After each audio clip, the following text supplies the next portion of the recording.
Hey everyone, welcome to Keepers Waiver Wire Edition. I'm Susanna Collins, and here are my top 5 waiver wire pickups for your fantasy roster heading into Week 5, aka the start of sweater weather. God, I love the fall. Number 1, Ronnie Hillman. Gary Kubiak has no choice but to keep feeding Hillman at CJ Anderson's expense. Hillman's averaging over 2 full yards more a pop than Anderson, and he's coming off back-to-back games finding pay dirt. Hillman is gonna establish a stranglehold on that starting position sooner rather than later, so book it, Dano. Number 2, Hurns. Believe it or not, Hurns has been one of the most consistent wide receivers so far in football this year, and he's improved every single week. He's one of only 5 guys with 4 games of 60-plus receiving yards on the season, and you may have heard of the other 4 guys: Demaryius Thomas, Emmanuel Sanders, Brandon Marshall, and Larry Fitzgerald. That's basically like the cast of The Departed in wide receiver form. Number 3, Nick Foles. He's starting to resemble the ultra-efficient version of Foles we saw in 2013 after carving up a Cardinals defense that had been the league's second best against the pass by DVOA. Plus, with Todd Gurley back in the fold to generate some 8-man fronts, Nick Foles is definitely trending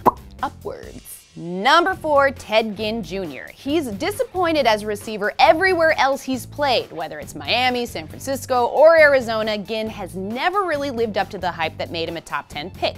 But he's magically morphed into a confident wideout in both of his stints in Charlotte. And with no Kelvin Benjamin, he has nearly triple the receiving yardage of the next closest Panthers wideout. Ginny up, y'all! That was horrible, I'm sorry. Number 5, the Bengals Defense. They've rectified last year's inability to get to the quarterback and have played strong D in propelling Cincy to their impressive 4-0 start. And it should only get easier in the weeks to come with an awfully tame stretch of passing offenses coming up on deck. That is until Week 11 when they meet up with Carson Palmer and the Cardinals.